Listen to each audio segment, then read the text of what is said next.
Hello, my name is Robin Evans, and I'm going to be giving an in-service, an orientation on treating and evaluating gait and balance patients. As physical therapists, we get prescriptions many times that will just say evaluate and treat or gait abnormality.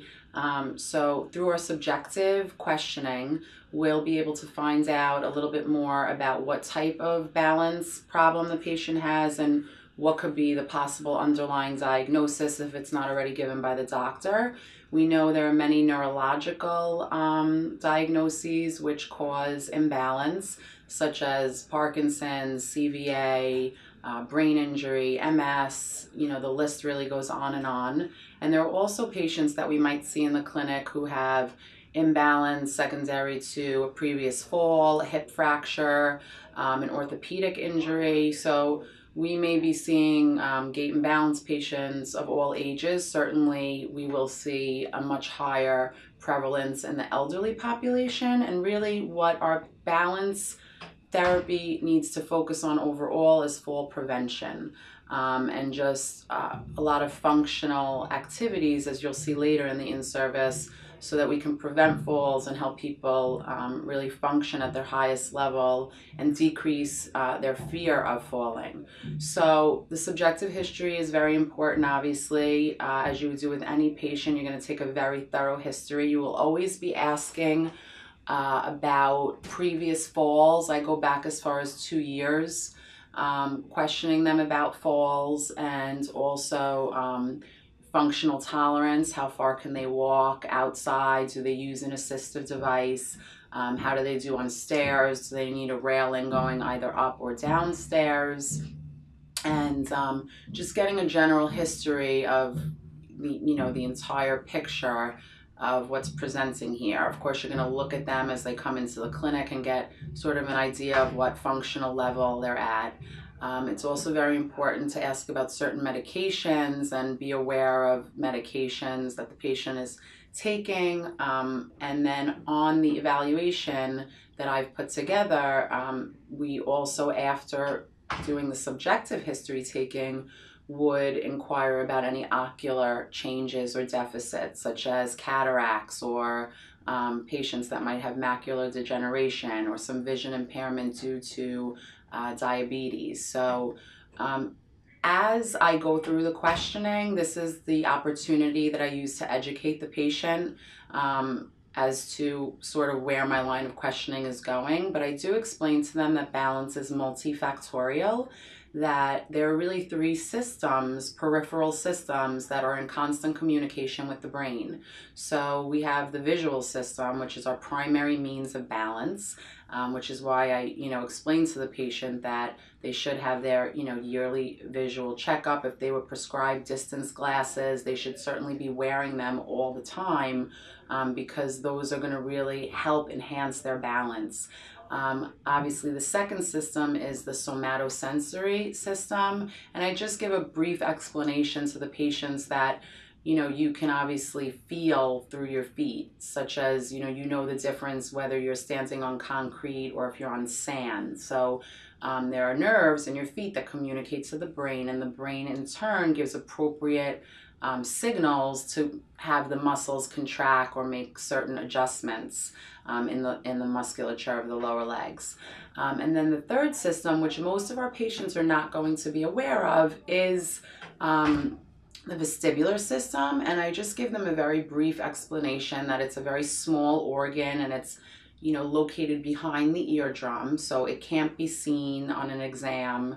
If the doctor checks their ear with a scope, we're unable to really visualize the vestibular system because it is within a closed system, and that this system has a lot to do with dynamic balance, especially with head turning on uneven surfaces or in dimly lit environments. The vestibular system really has to work, and it helps a lot in terms of making postural adjustments in terms of if the patient has a situation where the equilibrium is going to be challenged. So that being said, I think that gives you a basic background of what I'm looking at. By the end of the questioning, I, should have some sort of idea of which system is really causing the impairment. And as you'll see when we go through the evaluation, whatever system is impaired, and I explain this to the patient also, is going to translate directly into treatment. So if I find that, there's some weakness in the glute med and hip abductors, the program initially will primarily focus on strengthening. If I find that the biggest deficit is coming from maybe some vestibular loss, which we see a lot in the elderly population, I would do more training on foam and with eyes closed and walking with head turning. And you'll see in another video that will be all about treatment progressions. It'll kind of all come together. So I do a gross manual muscle test. I usually have the patient just seated in a chair, and just to look for any gross deficits, unless they're coming in as a post-operative hip, or I know there's an issue of a peripheral neuropathy in a drop foot. I would obviously do specific textbook manual muscle testing, but most of the time I don't get these patients lying on the table and going through all the specific manual muscle tests. I just do a seated gross manual muscle test for hip flexors, abductors, adductors. I look at knee extension, quadricep strength, and ankle dorsiflexion and plantar flexion. Then I'll do a general sensation to light touch with the eyes closed, just making sure that there's no deficits in sensation. Is there a decrease? Is sensation absent altogether? I will do some proprioceptive testing, having the patient, just a basic closing their eyes and me passively moving the ankle up and down, having them respond whether their ankle is up or down with their eyes closed to make sure the proprioception is okay. And obviously document all of that as well. And then really the way that the evaluation that I've designed is based on tests that have strong validity and inter-tester reliability. So we have very big toolbox basically of all these different tests that have come out over many years for testing patients' balance and giving us objective measures. But the way that I do my evaluation is I really have found certain tests that through research have been shown to be predictors of falls, the most accurate predictors of falls with very good validity. So the next portion is really just going to be demonstration of some of these tests. Just to briefly go over what I'm going to be demonstrating is the foam and dome test, which is very important, and you'll see that later. That sort of helps us to determine, is the imbalance from impairment more of a visual issue? Is it a vestibular issue? Is it a somatosensory issue? So that's a really important test, and that's another great opportunity for us to educate the patients while we're doing that. And then I would do a functional reach test, okay? I would do what's called a Foursquare Step test, and I'll be demonstrating all of these. I do a 5-time sit to stand test. So these are all very fast tests, and you can pretty much run through them in under 10 minutes. I do have the patient fill out a PASS, which is a physical ability scale. There's also the ABC scale, which is just really rating patients' confidence in certain activities, functional activities. You can do a burgh for the lower level patients, and we'll go over that as well, but it's basically just reading off of a sheet different functional activities. And then there's also the FABS, which is for higher level patients. These tests are a little bit more time consuming. So, again, I kind of went over a bunch of tests that are a little bit quicker, and believe it or not, have been shown more reliable and valid than the burgh and the FABs. But if a patient's very low level or extremely high level, I might choose to use one of these tests just to collect some significant objective data. Another test that I use in the clinic is the dynamic gait index. And this really brings out, I think, some imbalance when we have the patient that we suspect might have some sort of vestibular loss, because a lot of the tests has them doing horizontal, vertical head turns, stop, start, ambulation, things of that nature. I do look at their gait, of course, and I look at their gait with them walking, and I might ask them to turn around for me, look at how their turns are. I look at what is the base of support like. Do they have arm swings? Do they have heel strikes? Do they have push off? Is it symmetrical? And then I definitely do some walking with head turning, because a lot of our patients that come in with imbalance will mask it by walking with their head in this very stiff posture. And it's really important for us to have the patient walk, a hallway of about 50 to 100 feet while turning their head right and left. And I tell them, I just want to see how you would walk if you needed to cross like a busy intersection. And believe it or not, I would really say that about 85% of my patients with imbalance, this is where things start to fall apart. I also look at heel to toe walking, tandem walking, just like, and a lot of them have this test done at the neurologist's office. So can you walk, in a tandem line for 10 steps? My higher level patients, I might have them do it for 10 steps with their eyes open and then ask them to close their eyes for 10 seconds. I look at single limb stance. Another point I just want to bring up is we're always going to be asking patients about dizziness. Realize that you don't have to have a dizzy patient for them to be more vestibular. I see a lot of patients that are elderly that might have bilateral complete vestibular loss and their balance is extremely impaired, but if you have complete bilateral vestibular loss, a hallmark sign of it is imbalance with no dizziness, because they have no system to cause the dizziness. But those patients that come in and say, yeah, I do get lightheaded, or when you're assessing walking and turning their head or body turns with walking, they explain that they get a little dizzy, and certainly you pull that out in the subjective history taking. Those patients should be then obviously referred to a certified vestibular therapist, and treatment, should go accordingly. So the next part, of the evaluation will really be me just demonstrating some of the tests for you and going over at a later time, once we get those test results, how we actually put those directly into a treatment plan and then progression of the treatment. So the first part of our evaluation is going to be the sit to stand test. And basically, we're going to have the patient stand up and sit down 5 times in a row without their hands. So Abigail, when you're ready, I want you to try to stand up and sit down 5 times in a row. And my timer's going. And sit. So that was 1, 2, 3, good. 4, guarding. One more time. 5, and have a seat. Okay.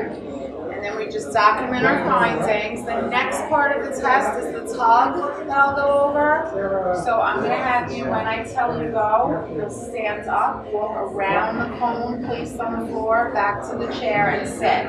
However you normally get up from the chair is fine. Ready, set, go.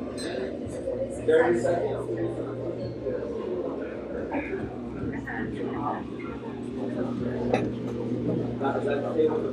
She's going to sit in the chair. Val, you can wait for me. Okay.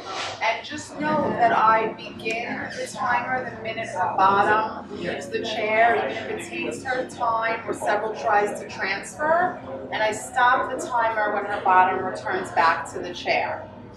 Okay, the next test we're going to do is something called a Foursquare Step test, which is basically, you can use 2 canes in your clinic and just put them in the form of, this cross, or you can go to Home Depot and just get, this is PVC piping we use.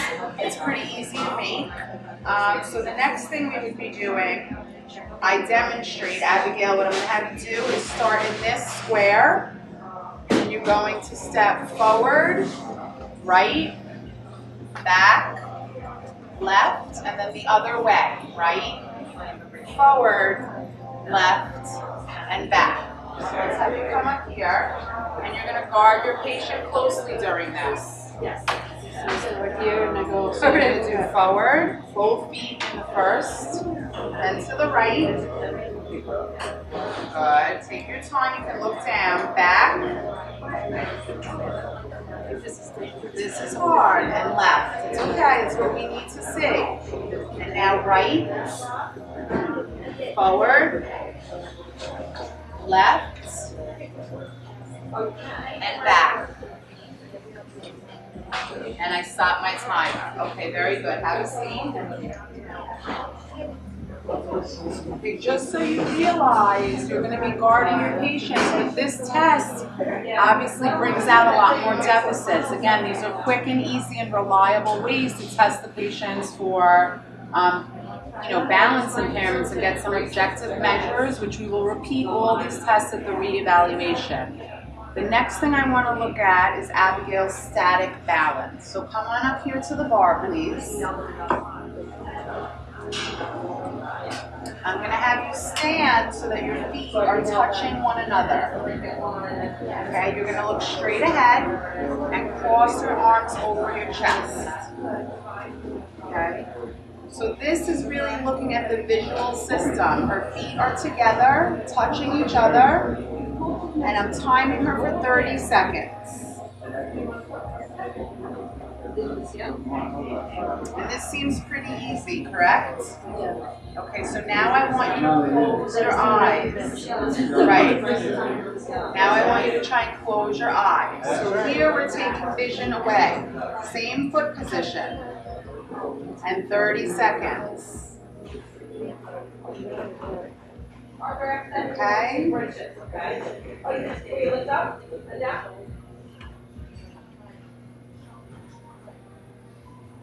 Close your eyes. Yes. Okay, and open.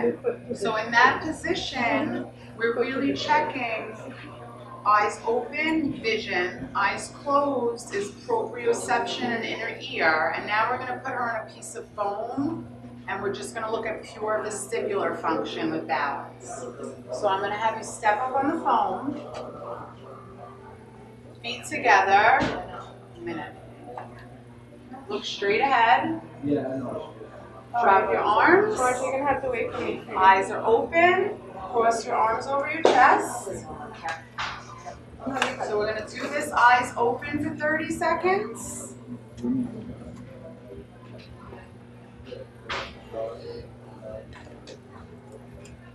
Okay.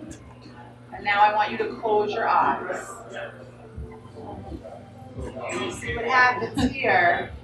Much more difficult. Let's try over here. It's not ideal, but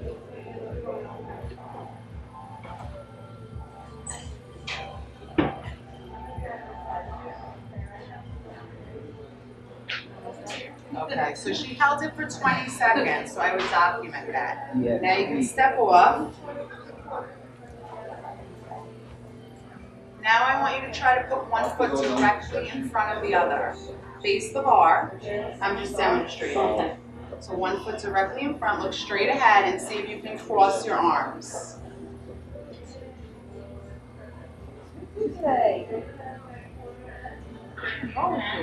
Okay, so that was about 5 seconds. Separate your feet. So I would go through those positions as well. Eyes open, eyes closed, then on the foam, eyes open, eyes closed.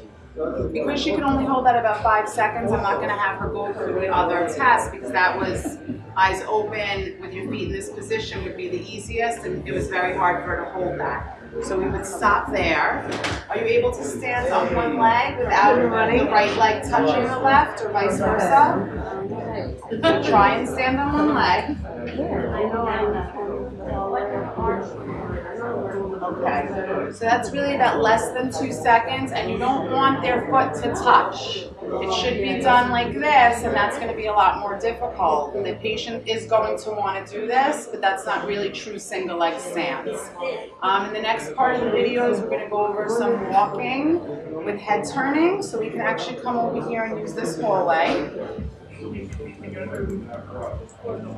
And I'm going to have you walk straight down the hallway. And as you're walking, I want you to look left and right. And left and right.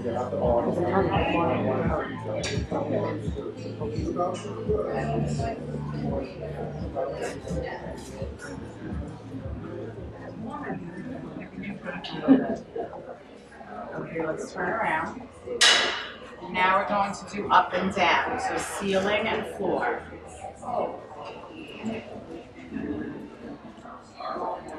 Okay, and stop. And now I'd like you to try to walk one foot directly in front of the other.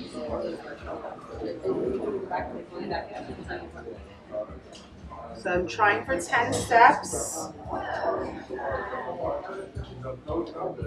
Okay, and stop. You can have them cross their arms over their chest for the tandem walking as well as balancing exercises. And these are really going to, any deficits I find today with Abigail are going to be things I'm going to prescribe for a treatment. And we'll go over treatment in the next video session. So here we'll see some gait and balance progressions of ambulation with head turns. We're going to first do the head up, head down for vertical, then we'll do horizontal and diagonal. So you're going to walk at a normal pace, and you're going to look up for a count of 2 and look down for a count of 2. Okay? Ready? Go. Up, up, down, down, down, down, 2, up, 2, down, 2, up, 2, down, 2. You may see some veering or swaying. When the patient can walk at a normal pace without veering or swaying, then you progress to the next level every 1 head turn. Horizontal head turns, and we'll do right 2, left 2. It helps if you look at an object to stabilize yourself. And even if you do sway a little bit, try and just get back into the See me like once again. Go ahead. Right. Or add one. Like see me the twice and add one for me. Which is fine.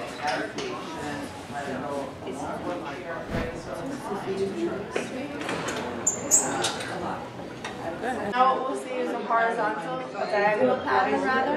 So you're going to look up to the right and down to my shoes.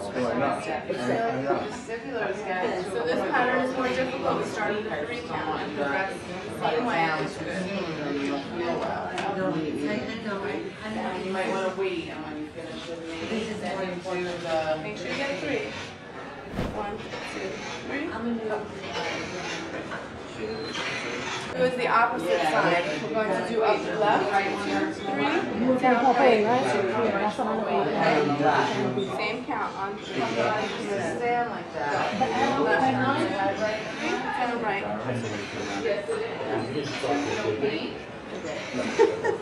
That's okay, that's normal. On the way back, I bet you it'll be better. Down, right. This is the cool one. So just some of the things that might not be on your evaluation and tests that we might decide to use that are a little bit more lengthy but are still valid tests are the burgh balance test. And this is just a 14 task-oriented balance test, which basically is for lower level patients, and again it is a little bit lengthy, and you just want to make sure you're reading from the sheet because that gives good intertester reliability. So you're literally just reading and having the patient perform these 14 tasks and then you're scoring it, and we obviously have norms for which patients based on their score would probably need an assistive device or at a high risk of falling and things like that. Another test that we use is something called the FAB, so that's for higher level patients. This one again is a bit lengthy. It's 3 pages of functional tasks. Just like with the burgh, you would want to score this giving the patient, if you're kind of between 2 things, you always go with the lower score in scoring it. And if there's ever a place that says patient needs assistance and they need their cane or walker to do the task, you would have to mark that they need assistance, because if they're using an assistive device, we have to give them that assistance score, which is typically a lower score. We have something that I use more in the vestibular world, which is the dynamic gait index. So if you have a patient that comes in and says, you know, they have difficulty turning their head, or they get dizzy, or you notice they're off balance when you do your gait analysis and look at their head turning, you would probably use the dynamic gait index. There are also scores and norms, but there are norms like if you get less than or equal to a 19 out of a 24, which is the highest score, it is a predictor of falls in the elderly. And if you can score greater than a 22, you're deemed a safe ambulator. Again, always documenting what assistive device is being used. And then the functional gait assessment is kind of like a higher level DGI, dynamic gait index. So we also have the functional gait assessment that looks at like also a lot of head turning, but a little bit more advanced than the DGI. So those are just 4 other tests. Again, they are a bit more lengthy. I don't tend to use them for the exception of patients that are very low level or have specific difficulties and complaints of turning their head. Or again, for those vestibular balance patients, I would go with the dynamic gait index or the functional gait assessment, which really incorporates assessing head turning with balance. And that being said, you know, now we have certainly a bunch of different tests we can use to gather a lot of objective data so that we can kind of quantify and see where these patients are. And all of the norms are in the F drive and can easily be assessed, you know, with any medical literature or computers here at work. Thank you.